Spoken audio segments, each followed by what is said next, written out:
좋으신 주님의 은혜와 평화가 이 시간에도 우리들과 함께 하시기를 바랍니다. 저는 오늘 설교를 준비하면서 이 본문을 통해서 많은 위로와 도전을 받았습니다. 오늘 이 말씀이 여러분들에게도 위로와 도전이 되셨으면 좋겠습니다.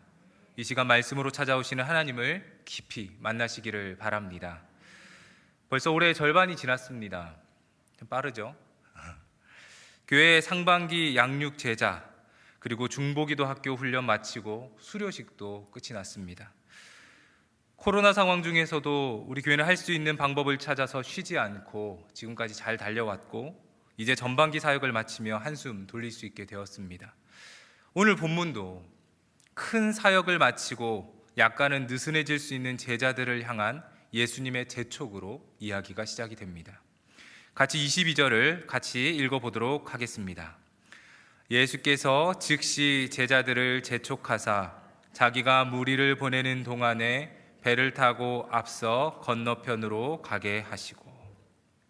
예수님은 제자들을 재촉하십니다. 예수님이 무리를 보내는 동안에 제자들에게 먼저 배를 타고 건너편으로 건너가라고 재촉하십니다. 예수님의 재촉에 제자들은 불만을 가질 법도 합니다. 오늘 본문 앞에 나오는 사건은 오병이어 사건입니다. 예수님이 물고기 2마리와 떡 5개로 성인 남자만 5,000명을 먹이셨습니다. 예수님의 이 표적이 얼마나 놀라웠는지 오병이어 사건은 사복음에서 모두 기록되어져 있습니다.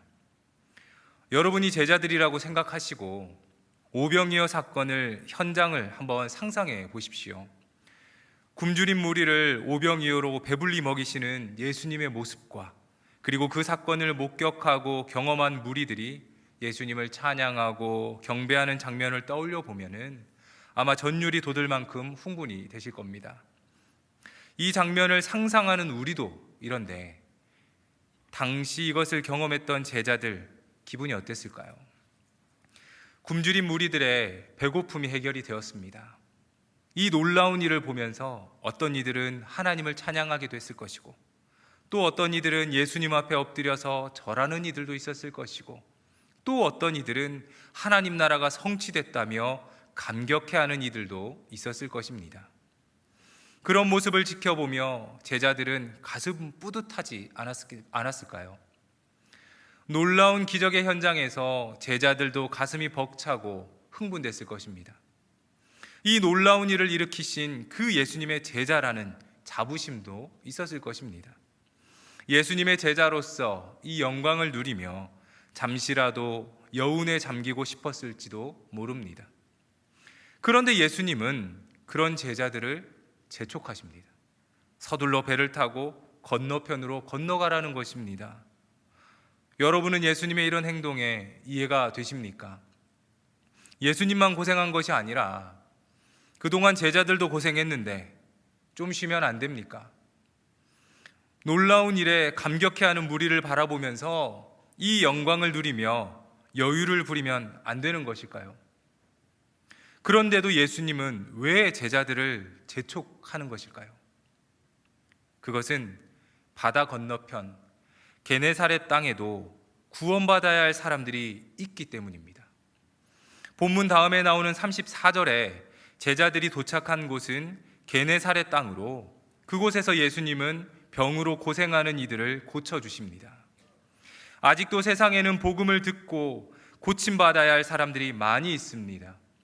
세상에는 예수님을 만나야 할 사람들이 아직도 많이 있습니다. 오병이어로 하나님 나라가 이 땅에 온전히 임한 것 같지만 예수님을 필요로 하는 이들은 여전히 존재합니다. 그래서 예수님은 제자들을 재촉하십니다. 예수님은 제자들을 향해서 영광에 취해 있지 말고 다음 사역을 준비하라고 말씀하시는 것입니다. 이전의 것에 만족해하며 머물러 있으면 새로운 일을 할 수가 없습니다.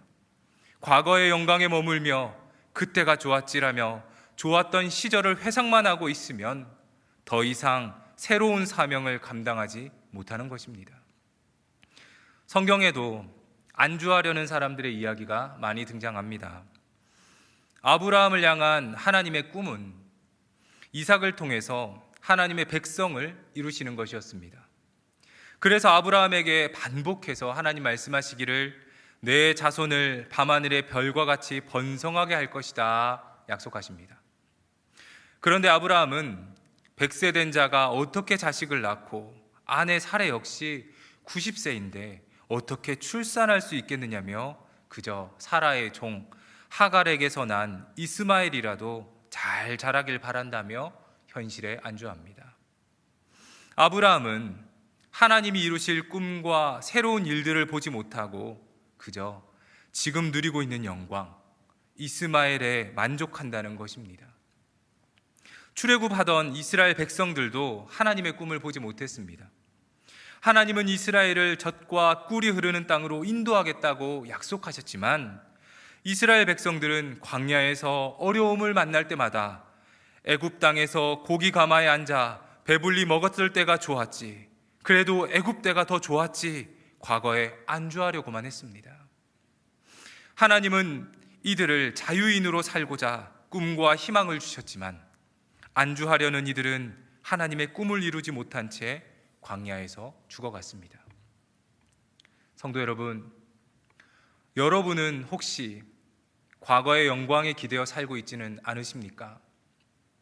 내가 지금은 이래도 청년 시절에는 청년부 회장도 했었다. 그때는 참 열심히 했다고. 지금은 예배 잘 드리지 않지만 예전에는 은혜 받았을 때는 수요 예배, 금요 예배에다가 새벽 예배까지 빠지지 않고 나왔었다고. 내가 코로나 전에는 셀 모임도 열심히 하고 기도도 열심히 했었다고. 사랑하는 성도 여러분, 만일 과거의 영광에 머물러 살고 계시는 분이 계시다면 오늘 성경 속에서 말씀하시는 예수님을 만나시기를 바랍니다. 예수님은 이만하면 됐다면서 안주하려는 당신을 재촉하십니다. 예수님을 필요로 하는 사람들이 기다리고 있으니 어서 일어나라고. 복음을 들어야 하는 사람들이 있으니 서둘러 건너편으로 건너가라고. 죽음의 문턱에서 예수님을 기다리고 있는 사람들이 있으니 앞서서 그를 만나라고 예수님은 당신을 재촉하십니다. 예수님의 재촉에 아멘으로 순종하시며 결단하는 믿음이 있으시기를 바랍니다. 그 믿음 통해서 예수님은 새로운 일들을 여러분들을 통해서 이루어 가실 것입니다. 예수님의 보내심에 제자들은 배를 타고 건너편으로 건너갑니다. 그런데 가는 중에 풍랑을 만나서 고생하게 됩니다. 24절을 우리 같이 한번 읽어보도록 하겠습니다. 배가 이미 육지에서 술이나 떠나서 바람이 거스름으로 물결로 말미암아 고난을 당하더라. 제자들은 예수님의 보내심을 받았습니다. 그래서 그 보내심에 헌신하고자 건너편으로 건너가는 중입니다. 그런데 풍랑 만난 것입니다. 여러분, 예수님의 사역에 순종하여서 헌신하는데 왜 고난이 찾아올까요? 지금 제자들은 자기가 하고 싶어서 하는 것도 아니고 예수님의 지시를 따르고 순종할 뿐입니다. 사실 제자들은 건너편으로 건너가고 싶지 않았을 것입니다. 예수님이 베푸신 오병이어의 영광의 여운을 느끼고 싶어서도 그렇겠지만 건너편 게네사렛 땅은 이방 지역이라는 점에서 더욱 거부감이 들었을 것입니다. 경건한 유대인이라고 하면 이방 지역을 방문하는 것에 대해서 부정하게 여겼습니다. 제자들 역시 유대인으로 이방 지역을 향해서 가라는 예수님의 말씀이 썩 유쾌하지만은 않았을 것입니다.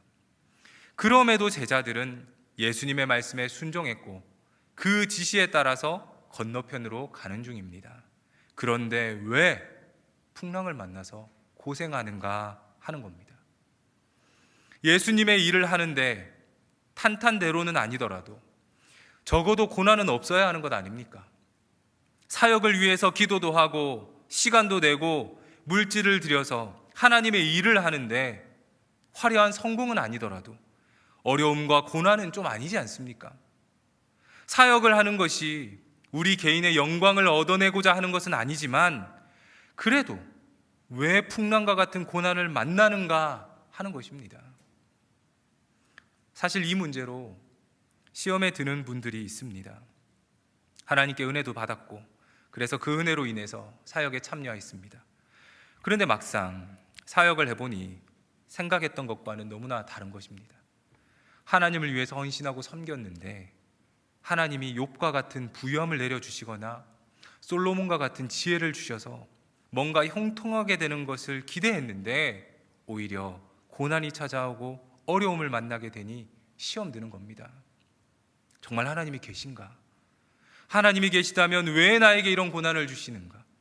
내가 지금 하나님 일을 위해서 얼마나 헌신하고 순종했는데 복을 주지는 못할 망정 왜 고난이 찾아왔는가? 혹시 여러분 중에도 이런 시험에 드신 분이 계십니까? 하나님의 일을 하는데 왜 고난이 찾아올까? 도대체 무엇이 문제일까? 여러분은 무엇이 문제라고 생각하십니까? 사실 문제는 하나님의 일을 하는데 왜 고난이 찾아오는가 하는 질문이 문제입니다. 하나님의 일을 하는데 왜 고난을 주시나? 이렇게 생각하는 질문이 잘못되었습니다. 예수님을 따를 때 고난 가운데 주시는 은혜는 무엇인가? 고난이 아니라 주시는 은혜로 질문의 방향을 바꾸어야 합니다. 고난 중에도 주시는 은혜가 있습니다. 고난을 통해서 하나님의 뜻을 깨닫거나 하나님의 마음을 알게 되는 일이 있습니다.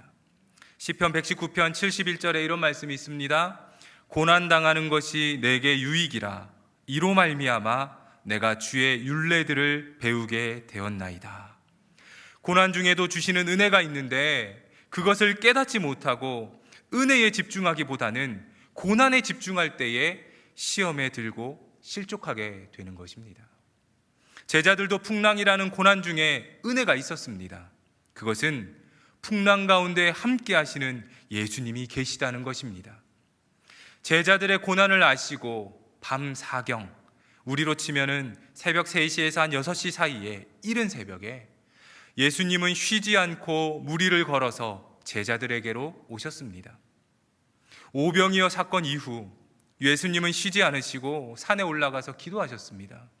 몸과 마음이 지칠 대로 지치셨을 예수님이지만 풍랑을 만나서 고생 중에 있을 제자들을 위해서 그 이른 새벽에 풍랑을 헤치고 제자들에게로 오신 것입니다.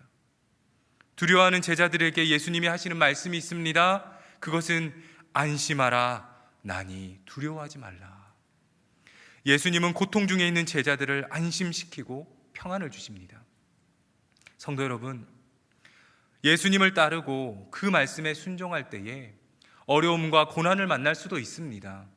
때론 사역을 하면서 눈물 흘릴 일도 있습니다. 그런데 그럴수록 우리는 질문을 바꾸어야 합니다. 왜 고난을 받는가가 아니라 고난 중에 하나님은 나에게 어떤 은혜를 주시는가로 물어야 합니다. 고난에 집중하지 말고 은혜에 집중하시기 바랍니다. 고난 중에도 풍랑을 뚫고 캄캄한 바다를 걸어서 제자들을 찾으러 오신 예수님이 계십니다. 성도 여러분, 인생의 풍파를 만나서 고난 중에 있으십니까? 캄캄한 새벽에 여러분을 찾으러 예수님은 무리를 걸어오고 계십니다. 예수님이 우리의 고난을 알고 우리와 함께 하고자 지금 풍랑을 헤치고 오고 계십니다. 고난을 넘어서 예수님이 주시는 은혜로 살아가시는 우리 모든 성도님들 되시기를 바랍니다. 제자들은 풍랑이 있는 바다 한가운데 놓여 있습니다. 캄캄한 새벽, 예수님은 바다 위를 걸어서 제자들에게로 오셨습니다. 바다 위를 걸어오는 존재를 보며 제자들은 더욱 두려워합니다. 유령인가 두려워하는 제자들에게 예수님은 자신을 보여주는 대신에 말씀으로 자신을 드러내십니다. 거친 바다 가운데 예수님은 모습으로 나타나지 않으시고 말씀으로 드러납니다. 고난 가운데 있는 자에게 주시는 예수님의 은혜는 신비한 형체나 영광스러운 형상 같은 것이 아닙니다. 고난 중에 있는 자에게 예수님은 말씀으로 위로하십니다. 안심하라, 나니 두려워 말라. 제자들이 거친 바다 가운데서 안심할 수 있는 것은 바람이 그치고 풍랑이 잔잔해져서가 아닙니다. 안심하라, 나니 두려워 말라 말씀하시는 그 예수님이 함께 하신다는 그 사실 가운데 제자들은 평안을 누릴 수 있는 것입니다. 여러분, 우리도 그렇습니다.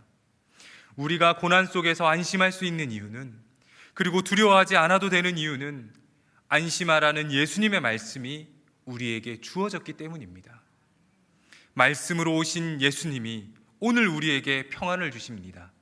말씀으로 오신 예수님이 우리의 두려움을 물리쳐 주십니다. 우리의 평안은 풍랑이 사라지고 바람이 잔잔해져서가 아니라 예수님이 우리와 함께 하신다는 사실에 있습니다. 이것을 기억하시기 바랍니다. 이것을 기억한다면 세상 어떤 풍랑에서도 우리는 두려워하지 않고 살아갈 수가 있을 것입니다. 그리고 유일하게 마태복음에만 나오는 일화가 본문에 소개됩니다. 바로 베드로가 물 위를 걷는 사건입니다. 말씀으로 찾아오신 예수님에게 베드로가 묻기를, 주여, 만일 주님이시거든 나를 명하사 물 위로 오라 하소서 말합니다. 베드로의 요청에 예수님은 오라고 말씀합니다. 여러분, 이 장면을 한번 생각해 보십시오. 아직 해가 뜨지 않은 캄캄한 새벽입니다. 풍랑에 파도가 너울지며 금방이라도 배가 뒤집힐 것 같은 상황입니다. 그런데 저 멀리서 형체를 알아볼 수 없는데 소리가 들리기를 물 위로 오라고 말을 하고 있습니다. 여러분이 베드로라면 여러분은 어떤 선택을 하시겠습니까? 예수님의 말씀을 의지하여서 바다로 뛰어드시겠습니까? 아니면 이성적으로 판단해서 풍랑이 있는 바다로 뛰어드는 것은 자살행위라 생각하니 자초되려는 배 안에서 어떻게든 버텨보려고 하시겠습니까? 여러분은 어떤 결정 내리시겠습니까? 성도 여러분, 거센 풍랑이 있는 바다에서 배 안에 있는 것이 안전할까요? 예수님께로 가는 것이 안전할까요? 배와 예수님, 어느 편이 더 안전할까요? 이것은 문제 해결의 주도권을 누가 잡느냐 하는 질문입니다. 흔히들 인생을 바다에 비유합니다. 어느 날은 평온하고 아름다운 낙조와도 같습니다. 그런데 어느 날은 풍랑이 일고 파도가 치는 날과도 같습니다. 제자들은 지금 이 상황에 놓여 있습니다. 파도가 치고 삶의 위기가 찾아왔습니다. 배와 예수님, 어디가 더 안전할까요? 어디에서 문제가 해결될 수가 있을까요? 제자들은 어부입니다. 바다를 잘 안다고 생각할 겁니다. 그러니 배를 컨트롤해서 위기를 넘겨보려고 합니다. 돛을 내리기도 하고 방향키를 이리저리 돌리면서 풍랑이라는 위기를 자기 힘으로 넘겨보려고 합니다. 그러니 힘이 듭니다. 너무 힘들고 지쳐서 때론 죽고 싶다는 생각이 들 만큼 고통스럽기도 합니다. 언제 뒤집힐지 모르는 배를 언제까지 붙들고 있어야 할까요? 넘실대는 파도에 언제든 뒤집힐 수 있는 배는 안전하지 않습니다. 예수님은 위기에 놓인 베드로를 부르십니다. 오라. 베드로는 삶의 위기에서 새로운 방안을 찾았습니다. 그것은 배를 포기하고 예수님께로 가는 것입니다. 배를 포기하니 문제가 간단해졌습니다. 돛을 얼마나 올리고 내려야 할지, 방향키를 바람에 따라서 어떻게 돌려야 할지 이제 고민하지 않아도 되었습니다. 파도 쳐서 배 안으로 들어오는 물을 밖으로 퍼내지 않아도 됩니다. 그저 예수님께로 가기만 되면 되기 때문입니다. 어떤 이들은 그런 베드로를 제정신이 아니라고 생각할지도 모릅니다. 어떻게 배를 버릴 수 있느냐고, 예수님을 믿다가 잘못되기라도 하면 어떻게 하겠느냐고, 배를 포기하는 것은 약하고 능력 없는 세상 부적응자들이나 하는 거라고, 그렇게 베드로를 조롱하고 이상한 사람으로 취급할 수도 있습니다.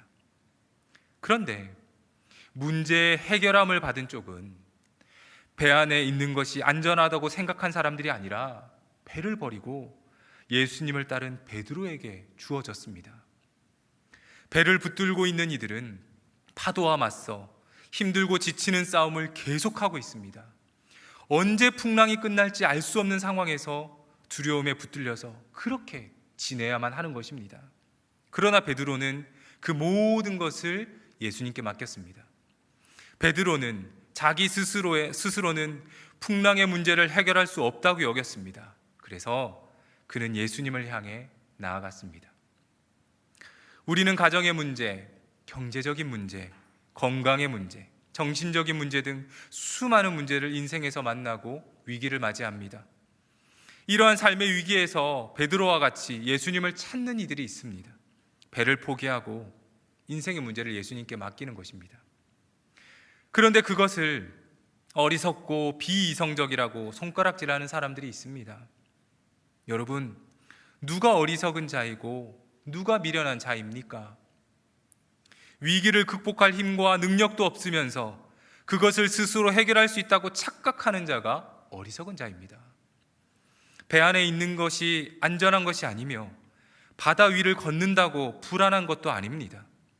사람들은 배가 자신을 지켜줄 것이라고 생각합니다. 그러나 배 안에 있더라도 예수님이 없으면 풍랑에 배가 흔들려 언제 뒤집힐지 모르게 됩니다.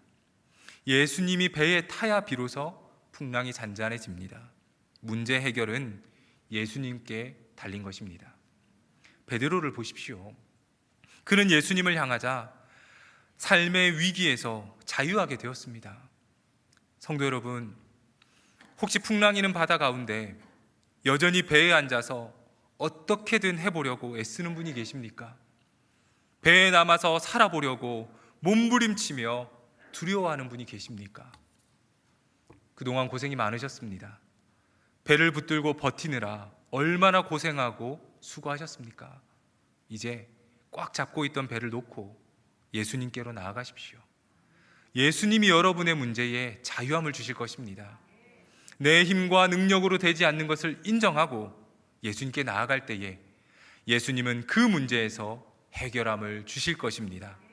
오늘 그 은혜를 입으시는 축복이 있으시기를 바랍니다. 예수님의 부름에 물 위로 걸음을 옮기는 베드로를 볼 때에 믿음이 참 큰 사람 같습니다.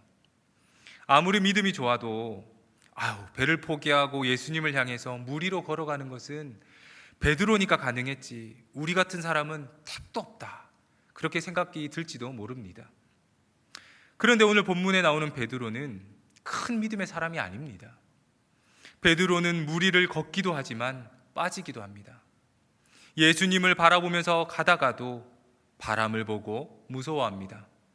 믿으면서도 의심합니다. 베드로는 이 사건 이후에 예수님을 주는 그리스도시요 살아계신 하나님의 아들이라며 믿음을 고백하는 동시에 예수님의 길을 막아서며 사탄이라는 꾸중을 듣기도 합니다. 그는 예수님을 위해서 칼을 빼들기도 하지만 예수님을 모른다고 3번이나 부인하기도 합니다. 이런 베드로는 물 위를 걷는데 성공한 사람도 실패한 사람도 아닙니다. 그는 건짐받은 존재입니다. 물에 빠져가는 그를 예수님은 즉시 손을 내밀어 건져주셨습니다. 그런 베드로를 향해서 예수님은 믿음이 작은 자라고 말씀하지만 이것은 책망은 아닙니다. 예수님은 겨자씨만한 적은 믿음으로도 산을 옮길 수 있다고 말씀하셨기 때문입니다. 비록 작은 믿음이지만 그 믿음이 베드로를 예수님께로 향하게 만들었습니다. 예수님은 그 적은 믿음을 가진 베드로가 물에 빠져서 나를 구원하소서 간청할 때에 즉시 손을 내밀어서 베드로를 붙잡아 주십니다. 비록 적은 믿음이지만 예수님은 그를 구원하시고 건져 주셨습니다. 하늘에서 불이 떨어지는 것 같은 큰 믿음, 놀라운 신앙의 경지에 도달하는 것이 우리 신앙의 목적이 아닙니다. 우리 신앙의 목표는 예수님과 함께하는 것입니다. 이것은 우리의 힘이나 능력으로 할 수 있는 것은 아닙니다. 세상의 문제 속에서 예수님을 따라 살겠다고 결심하지만 때론 바람을 보고 무서워 물속에 빠져갈 때도 있습니다. 큰 믿음으로 살고 싶지만 세상에서 작은 믿음으로 겨우 살아가는 경우도 있습니다. 그런 우리이지만 예수님은 즉시 손을 내밀어서 붙잡아 주십니다. 즉시. 우리가 예수님께 가는 것 같지만 실상은 예수님이 우리에게 오십니다. 우리의 힘이 아니라 예수님의 은혜로 우리는 구원받습니다. 우리는 이것을 기억해야 합니다. 결국 오늘 말씀에서 전하고자 하는 것은 예수님은 누구신가 하는 것입니다. 마태는 본문의 이야기에 앞서서 오병이어 사건과 연결하여서 물 위에 걸으신 예수님의 이야기를 전하고 있습니다. 이것은 예수님이 누구이신지를 알려주는 마태만의 기법입니다. 구속사적으로 성경을 볼 때에 구약에서 다루어지는 중요한 구원 사건이 있습니다. 그것은 바로 출애굽입니다. 출애굽에서 하나님이 이스라엘을 구원하신 두 가지 사건이 있는데, 먼저는 하늘에서 만나를 내리신 것이고, 두 번째로는 홍해를 가르신 사건입니다. 이 사건을 통해서 이스라엘은 하나님이 어떤 분이신지를 경험하게 되었습니다. 마태는 의도적으로 이 만나 사건과 홍해를 가르신 사건을 복음서에 기록했습니다. 바로 오병이어와 예수님께서 물 위를 걸으신 사건입니다. 구약에서는 하나님이 만나와 홍해를 통해서 자신의 백성들을 구원하셨다면, 신약에서는 예수님이 오병이어와 물 위를 걸으신 사건을 통해서 백성들을 구원하고 계십니다. 하나님이 하셨던 구약의 구원 사건이 지금 예수님에게서 재현되고 있습니다. 이 두 사건을 통해 마태는 예수님이 곧 하나님이시라는 사실을 전하고 있습니다.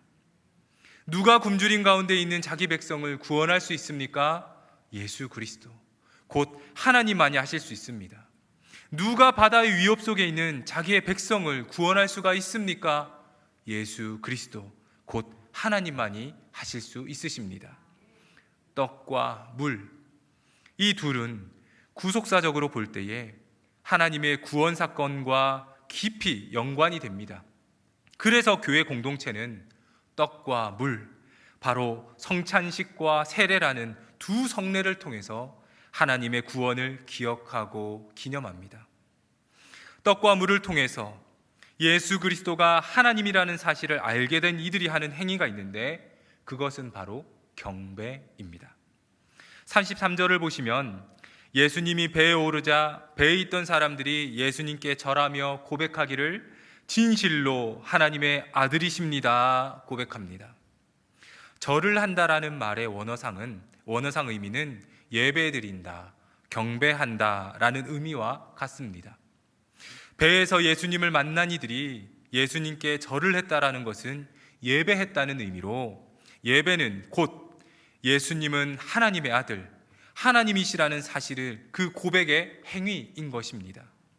우리가 예배드려야 하는 이유는 예배를 통해서 예수님을 하나님의 아들로 고백하게 되기 때문입니다. 예배와 신앙 분리되지 않습니다. 예수님을 하나님의 아들이라고 고백한다면, 그 사실을 믿는다면 예배드려야 합니다. 우리는 예배를 통해서 예수님을 만나고 예배 안에서 우리의 문제들을 해결받아야 합니다. 우리의 힘으로 세상의 문제를 해결할 수 없음을 인지하고 예배 안에서 모든 짐을 예수님께 맡기시기를 바랍니다. 예수님은 위기 속에 있는 주의 백성들을 위해서 캄캄한 새벽 쉬지 않으시고 물 위로 걸어오십니다. 배를 버려두고 예수님께 향한다고 하면서도 바람을 보며 무서워하는 그 작은 믿음을 가진 우리를 향해서 예수님은 즉시 손 내밀어 구원해 주십니다.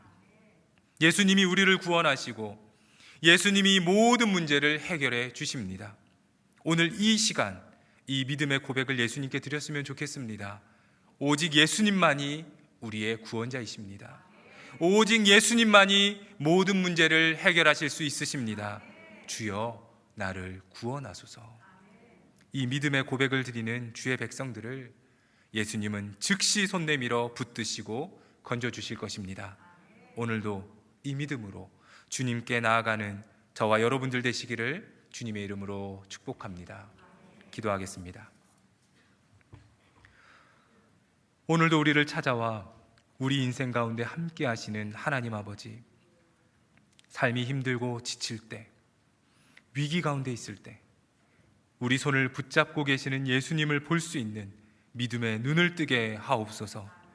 고난 중에도 주님께서 주시는 은혜에 감사하게 하시고 모든 문제의 해결이 오직 예수 그리스도 주님께 있음을 기억하게 하옵소서. 예수 그리스도 이름으로 기도합니다. 아멘.